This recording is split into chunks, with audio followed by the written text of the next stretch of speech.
Good morning everyone. Welcome back to online classes of VLSI design. In last class we have discussed about your lambda based design rules. I hope everyone is clear with the lambda based design rules.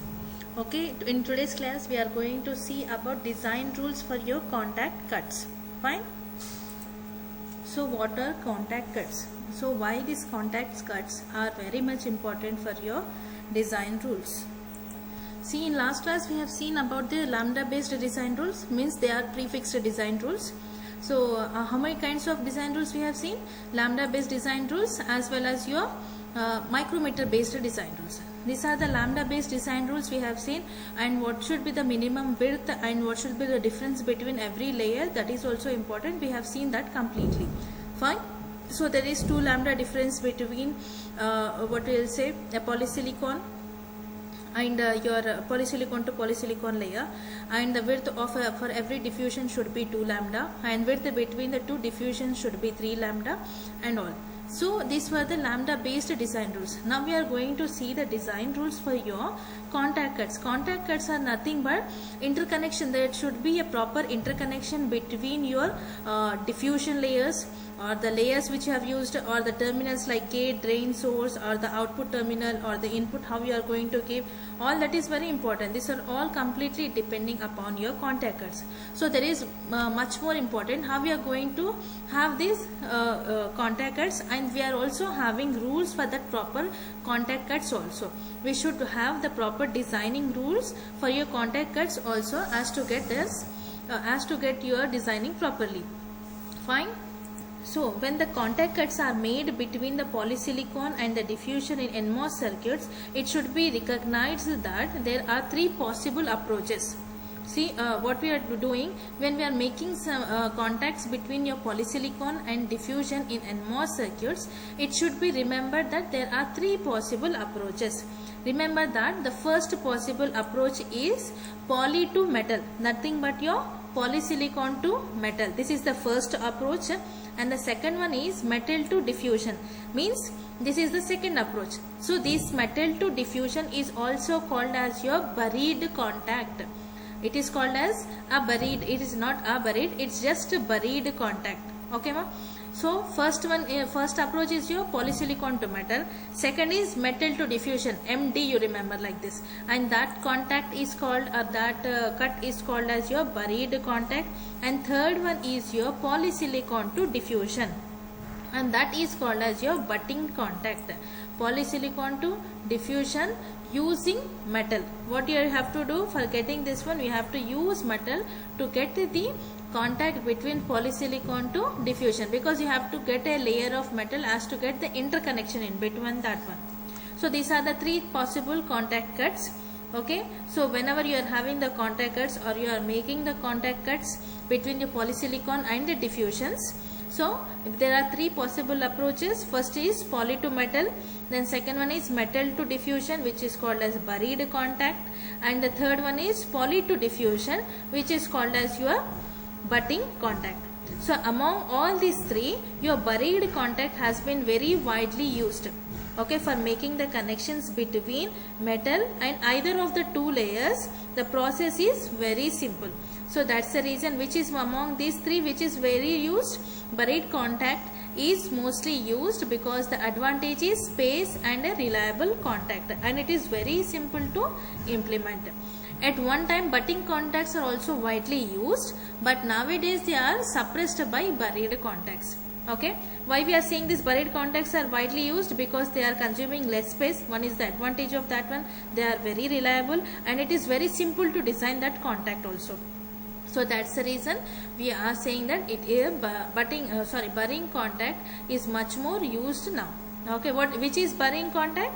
MD, nothing but your metal to diffusion contact. You are having the contact between metal to diffusion, it is called as your buried contact. When you are having polysilicon to diffusion, that is your butting contact. Okay, so in CMOS design, polysilicon to diffusion or the butting contacts are always made via metal. So a simple process is followed for making connections between the metal and either of other 2 layers, which I will be showing in the next part, which is shown how they are making the connections over there. So we have to keep in note that a 2 lambda by 2 lambda contact cuts are made down to each of the layers is to be joined, and the layers are butted such that the contact cuts between the contiguous and the polysilicon and diffusion are what they will be going, they are used together.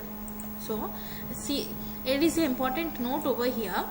When a 2 lambda by 2 lambda contact cut indicates an area in which the oxide is to be removed down to the underlying polysilicon or the diffusion surface. So when the diffusion or the deposition of the metal layer takes place, the metal is deposited through the contact cuts area onto the underlying area so that the contact is made between the two layers. I hope you all remember the fabrication process, how we are getting the contact cuts. We have to lay a metal layer, and the metal which we are using is aluminium layer, aluminium metal. That aluminium metal has to be deposited onto the underlying polysilicon or the diffusion surface as to get your proper connections between the layers. And here the effect of 2 lambda by 2 lambda cut is made down to each other of the layers to be joined, and it also reduces the overlap system also. Okay, so this is how we will be doing our buried contact, and which is very important for us. Here I have given the example of your buried contacts. Fine, these are the buried contacts. I will be showing what we will be having this 3 lambda per 1 lambda, and this is your what will be contact cut over here. We are what we are doing, we are having metal 1 2, this is straight lines means metal 1, and the slanting left slanting line is your polysilicon, right slanting line is your diffusion. Correct, this metal and the diffusion, either polysilicon or either diffusion, anyone, they can be contacted, and you are having this lambda contact cut over here. Remember this one, for one metal we are having 3 lambda, the width of that should be of 3 lambda. I hope everyone remembers. Go back to your last video, I'll give the link of that video also.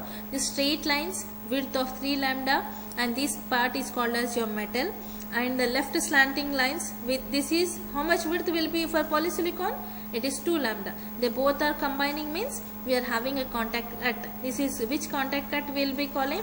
Metal to polysilicon. This is your metal to polysilicon. This is nothing but your buried contact, you can say. Here also see, we are having what you will say, a diffusion you are having, and a metal you are having. This also a contact cut. Which contact cut? Buried contact cut. Metal to diffusion or metal to polysilicon. Okay, these are the contact cuts which are done. This is the second metal. Second metal width should be 4 lambda. First metal width should be 3 lambda. But they both are combined, you are having a contact cut with the minimum spacing of your 2 lambda should be there. Okay, this is how your contact cuts for your buried contact has been done. Now if you see for the butting contact, see these are all the examples of your buried contact. These are completely based upon your lambda based design rules. Now when it comes to the butting contact is nothing but diffusion or the contact between your polysilicon to diffusion. See here, this is the butting contact. Straight lines means it is the metal. Slanting line, which slanting line? Right slanting lines means polysilicon, and left slanting lines, these are nothing but diffusions. If they are very near, they are P diffusion, very far for your N diffusion. Fine. So we are having N diffusion, we are having a polysilicon, we are having a metal, and these are all combined together, and we are having this contact curve.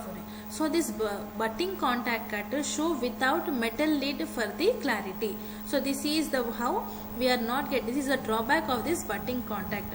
So that's the reason we have said that buried contacts are now very much used at present scenario, because it is not giving you the proper clarity. Here what we are doing, every spacing we are considering. For polysilicon to metal, how much space has to be given, which area we are doing the implanting, where we are having the depletion mode, everywhere we are giving the areas, the space, and how diffusion and the polysilicon are both are combined to having a contact cut, and how much area should be separated. Everything is clear over here.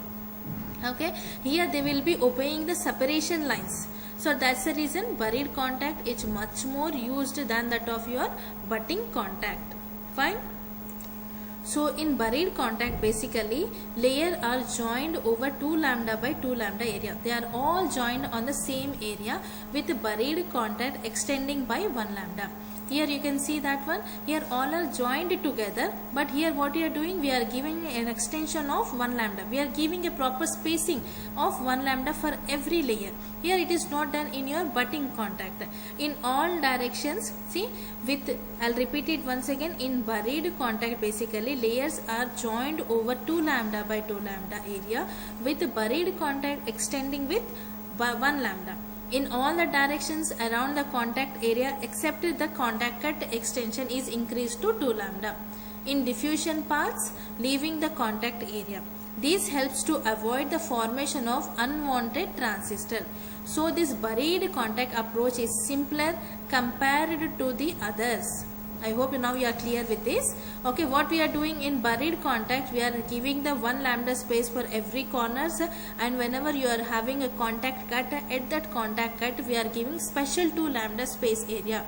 So what happens if you are giving the special lambda 2 lambda area, other transistors will not be generated. If you are all mixing up with all this diffusion metal and all, so what happens, one more transistor can also be prepared because we have to do just fabrication with these layers. So that's the reason this buried contact is much more useful than that of your butting contacts. So this helps to provide the formation of unwanted transistor. So this buried contact approach is simpler compared to that of others. So this is why we will be using the buried contacts than that of your butting contacts. So buried contacts can be smaller in area than the butting contact counterparts, and since they have no metal layer, they are subject to fewer design rules restrictions in layout. So I hope you are clear with the design rules of your contact cuts also. Fine. So next topic of our unit is micrometer based design rules or micrometer based CMOS design rules. So in last class we have seen about the lambda based design rules, and today we have seen the design rules for contact cuts. So till now I hope you are all clear with that one.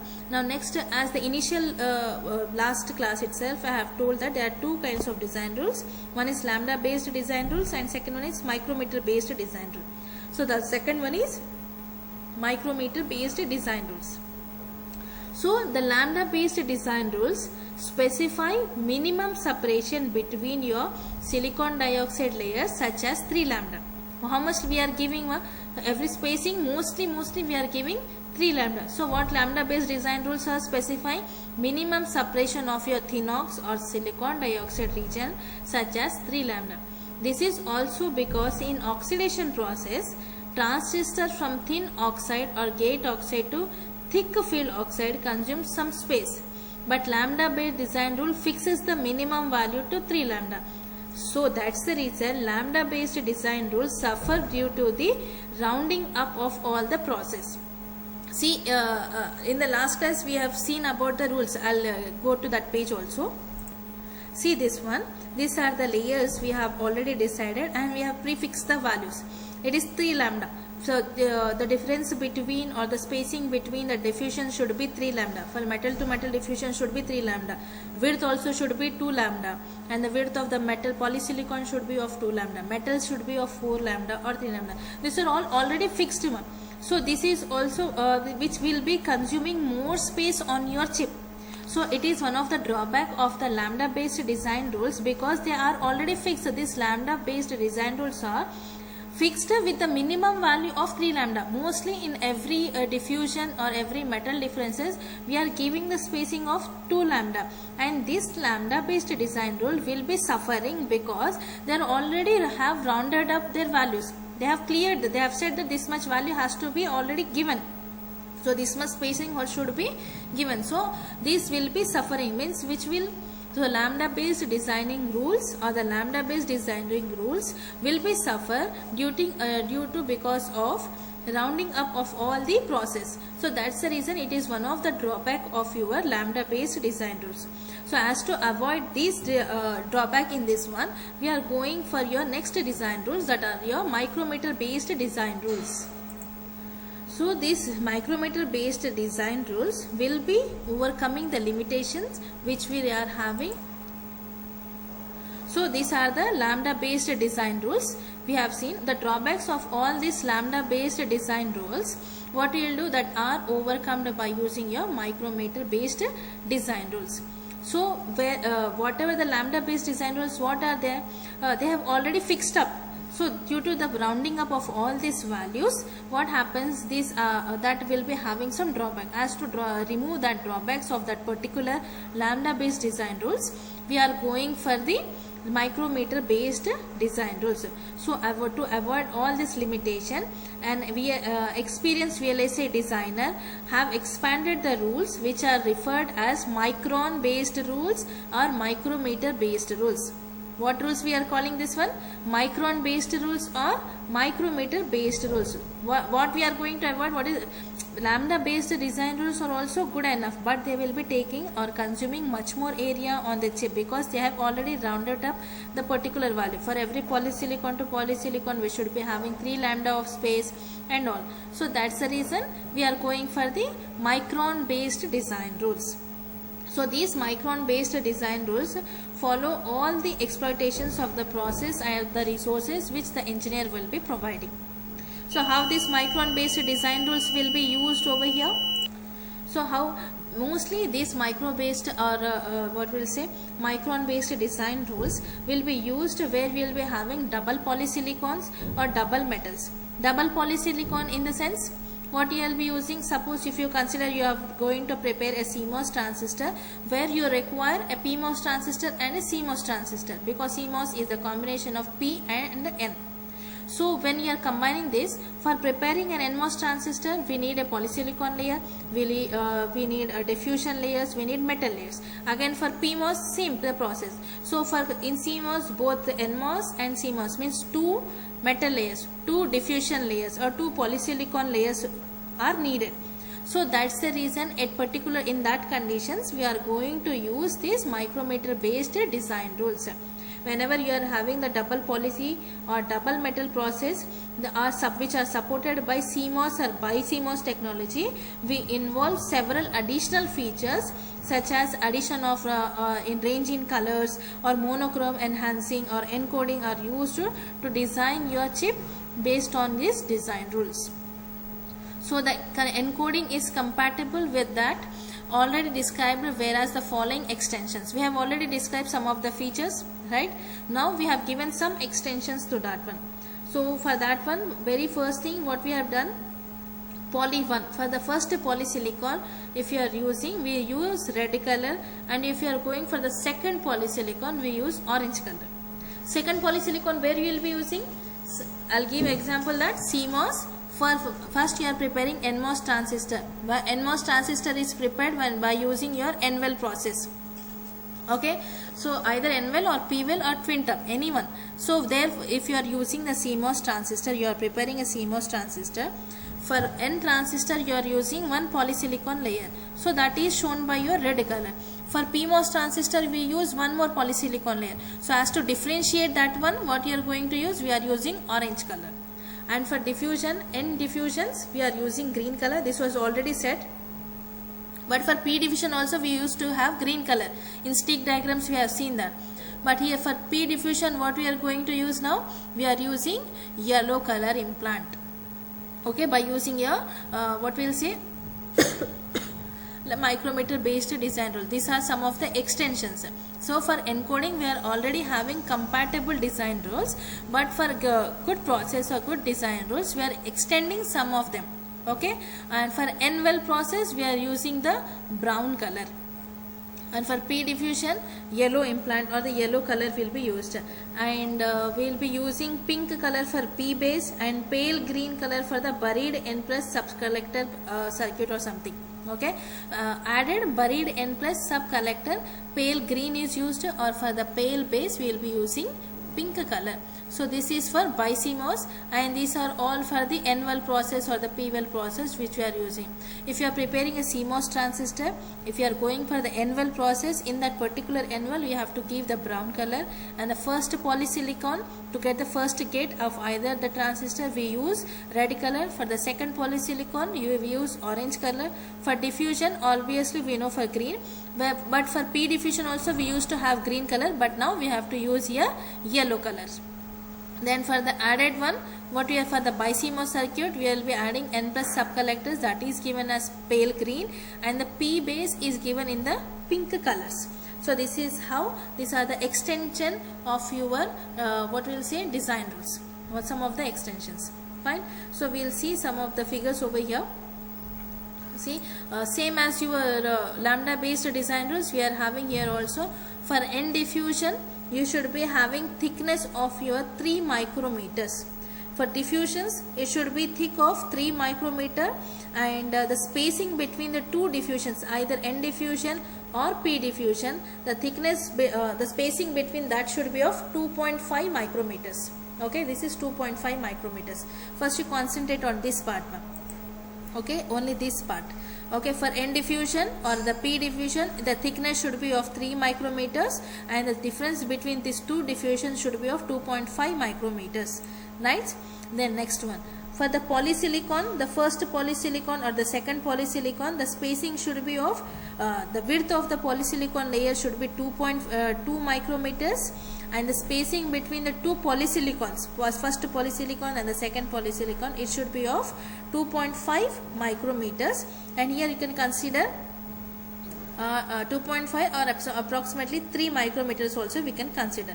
And the spacing between one polysilicon and one P diffusion or N diffusion layer, it should be of 1 micrometer thickness. Mostly the lambda based and micrometer based design rules will be similar only.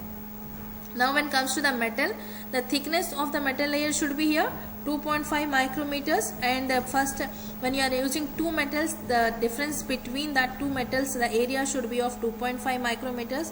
When considered for the second metal layer, 3 micrometers, and the difference between these two metals should be of 3 micrometers. Whereas in the lambda based design rules, we had the second metal of 4 lambda width, and the spacing is also of something like a 4 lambda only.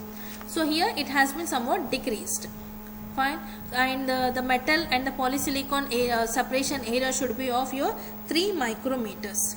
So these are the minimum separations and the widths of your polysilicon layers, metal layers, and the diffusion layers which are used in the preparing of your transistor in the fabrication process. Okay. So this is how we have done all our what we'll say design rules that we have seen. So next is our layout figures, the layout diagrams, how we have to give the layout diagrams. I'll give the notes of that one. Do practice once very well. So based on all these design rules, like extended design rules, lambda based design rules, and micrometer based design rules, and the design rules of contact cuts, based upon all this one, we are going to prepare our layout designs or the layout diagrams. That layout diagrams I will be showing in the next chapter. Okay, this go through with this video properly, and to avoid this coincidence edges with there, we have to use the metal of 1, and the metal 2 runs flow the same path, and minimum distance from this should be up to 25 micrometer length. Okay, so this is how some of the limitations are given, how we have to use these design rules and all. I hope you are clear with the micrometer based design rules, lambda based design rules, and design rules for your contact cuts, which are very very important. So next class we will be seeing about your layout diagrams. So we'll wind up class here itself. In case of any doubts, please do let me know. Thank you.